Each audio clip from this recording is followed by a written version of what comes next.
आइए हमारे साथ कार्यक्रम में शामिल हो रहे हैं स्पार्क कैपिटल के director equity advisory Devang Mehta साहब। देवांग सर, गुड मॉर्निंग, स्वागत है आपका। सबसे पहले धन्यवाद समय देने के लिए, और दूसरी तरफ धन्यवाद के साथ साथ आपको बधाई भी। पिछली बार आप थोड़ा जोश बढ़ा के गए थे, उस समय तो माहौल बड़ा ख़राब था।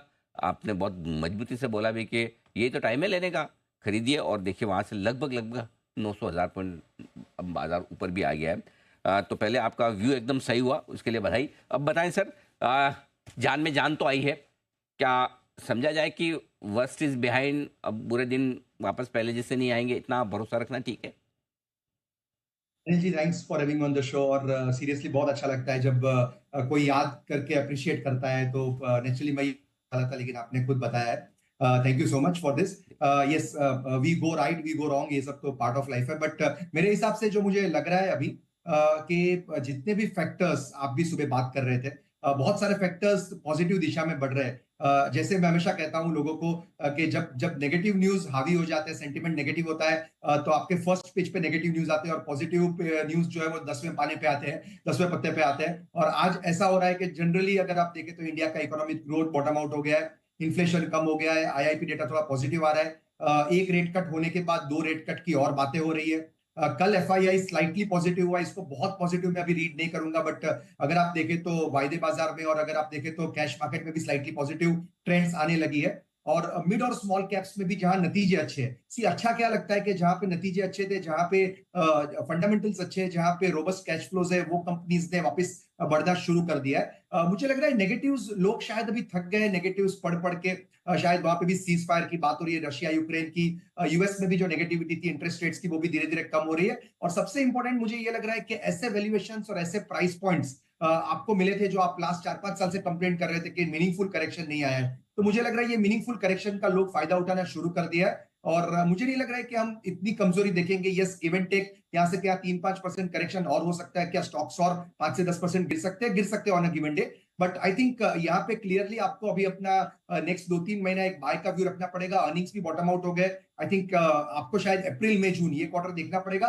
But I think first quarter of next year से कमेंट्रीज भी सुधर जाएगी, और लो बेस पे आपका अर्निंग्स भी अच्छा आएगा जब FY 27 में लोग रोल ऑन करेंगे। तो बाजार के लिए काफ़ी पॉजिटिव ट्रिगर्स आपको नज़र आ रहे हैं इस वक्त। लेकिन जो सबसे बड़ा ट्रिगर जिसकी वजह से शायद अब अच्छी खबरों को भी नज़रअंदाज बाजार करते हैं, वो एफआईएस की बिकवाली है। आज बड़े दिनों बाद पहली बार नंबर देखने को मिला, महीने भर बाद थोड़ा ठीक ठाक सा। क्या समझा जाए, भरोसा करें या थोड़ा और इंतजार करना ठीक रहेगा? आई थिंक अनिल जी, मेरे हिसाब से जो विदेशी संस्थागत निवेशक है वो बहुत समय इंडिया को इग्नोर नहीं कर सकते। आई थिंक लास्ट, अगर आप 3 या 4 साल का अगर डाइसेक्शन करें मार्केट का, तो हम लोकल और डोमेस्टिक फ्लोज के कारण ही चले। जो इंडिया का रिटेल है, इंडिया का म्यूचुअल फंड के थ्रू आ रहे हैं, डायरेक्ट कंपनीज, डायरेक्ट स्टॉक्स में आ रहे लोग, पीएमएस, एआईएफ, कहीं से भी जो लोग आ रहे हैं। आई थिंक एक इंश्योरेंस कंपनीज से भी, ईटीएफ से भी, आई थिंक इसने एक मार्केट को बहुत अच्छा सपोर्ट और कुशन दिया है। मेरे हिसाब से अगर आप अभी एक डेटा कल आउट करें, तो इंडिया का जो मार्केट कैप रफली 400 लाख करोड़ के करीब है। वहां पे अगर आप देखें तो 16% स्टेक, रफली अराउंड 64 लाख करोड़ ही एफआईआई इंडिया के फ्री फ्लोट में भी होल्ड करते हैं, जो अराउंड 2008 के लो के करीब है। इनफैक्ट उससे भी थोड़ा कम है। मेरे हिसाब से यहाँ पे अगर इमर्जिंग मार्केट्स में की संभावना है, तो एक ग्रोथ मार्केट जो है, आज भी हम सबसे फास्टेस्ट ग्रोइंग इकोनॉमी है, मुझे नहीं लग रहा है इंडिया को ज्यादा इग्नोर कर पाएंगे। Sooner than later I think flows आने ही है।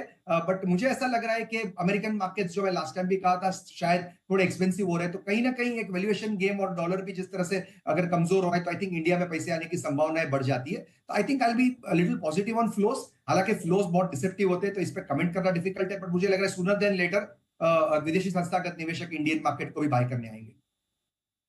अ, ये मौका आपको साफ दिख रहा है कि एफआईएस की भी खरीदारी है।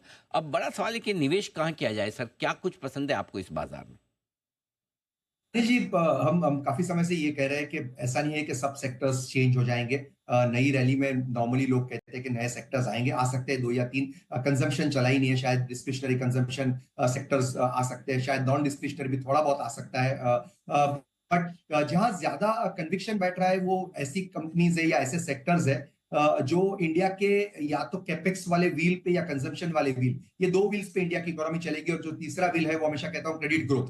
क्रेडिट ग्रोथ अभी 11-12% पे है, बट मुझे लग रहा है जिस तरह से अगर गवर्नमेंट कैपेक्स ने वापस रंग लाना शुरू किया है ये क्वार्टर में, और कंजम्पशन ट्रेंड्स भी अगर आप देखें तो जनरली थोड़ी ठीक रही है, शादी की सीजन भी अच्छी रही है, ऐसा सुना जा रहा है। तो मुझे लग रहा है कि एक आप देखें कैपेक्स ओरिएंटेड कंपनीज जो हम हमेशा कहते हैं, companies in the space of air compression, air solutions में जो कंपनी है, कंपनीज अगर आप देखें तो पावर ऑटोमेशन, थोड़ा कैपिटल गुड की एंसिलरीज कंपनीज है, लेमिनेशन कास्टिंग की कंपनीज है, लार्ज कैपिटल गुड कंपनीज भी थोड़ी अच्छी लग रही है। मैं लार्ज और मिड दोनों तरह के कंपनीज आपको रिकमेंड कर रहा हूं। और कंजम्पशन में अगर आप देखें तो मैं हमेशा कहता हूं होटल कंपनीज है, कुछ कंपनीज है जहां पे आप इवन डिस्क्रिशनरी कंजम्पशन में, रिटेल, ऑर्गेनाइज रिटेल, जहां पे बहुत करेक्शन आया है काफी कंपनीज में, ये एक इंडस्ट्रीज है जो अच्छा करेगी। इसके साथ साथ अगर आप फाइनेंशियल्स देखें तो मैं टिपिकल बैंक्स में हमेशा रिकमेंड नहीं करता हूं, क्योंकि यहाँ पे आपको 10-12% बनाने तो बनेगा, बट अगर आपको थोड़ा सा ऑब्जेक्टिवली देखना है तो wealth management as a space, broking as a space, exchanges अगर आप देख सकते हैं, आप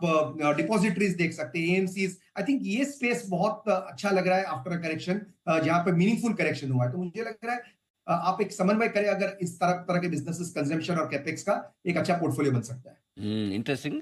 रिटेल कंपनियां, रिटेल से जुड़ी हुई कंपनियां, इसके अलावा मार्केट से जुड़ी हुई कंपनियां, स्पेशली आप कह रहे हैं wealth management firm, brokerages, depositories, exchanges, mutual funds, ये काफ़ी बेहतर रह सकते हैं।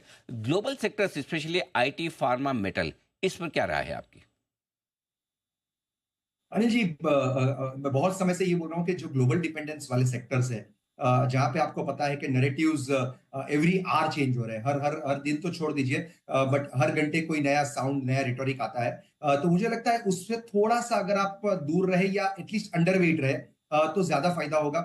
क्योंकि एक चीज बहुत इंपॉर्टेंट है कि यूएस में अगर रिसेशन की बातें होती है, अगर अगर पूरा ग्लोब अगेन वापस स्लाइटली टर्मोइल में जाने की संभावना है, तो नेचुरली इंडिया का मार्केट भी शायद उस टाइम पे थोड़ा कमजोर रह सकता है। बट साथ साथ में जहाँ ग्लोबल डिपेंडेंस ऑफ सेक्टर्स है, तो वहाँ मेटल्स पे बहुत ज्यादा डिपेंडेंस है। हालांकि आज पॉजिटिव न्यूज इंडिया में आया है तो मेटल्स थोड़ा अच्छा करेंगे, बट अगर आप क्लियर 3 से 5 साल का व्यू ले, तो मुझे लग रहा है ग्लोबल सिक्लिकल से थोड़ा आपको दूर रहना चाहिए। 3-5 साल का व्यू है तो और इंडियन सिक्लिकल से या इंडिया डोमेस्टिक स्टोरी है, उस पर मैं ज्यादा बुलिश हूं, ऐसे मैं कहूंगा, रादर देन ग्लोबल सिक्लिकल्स।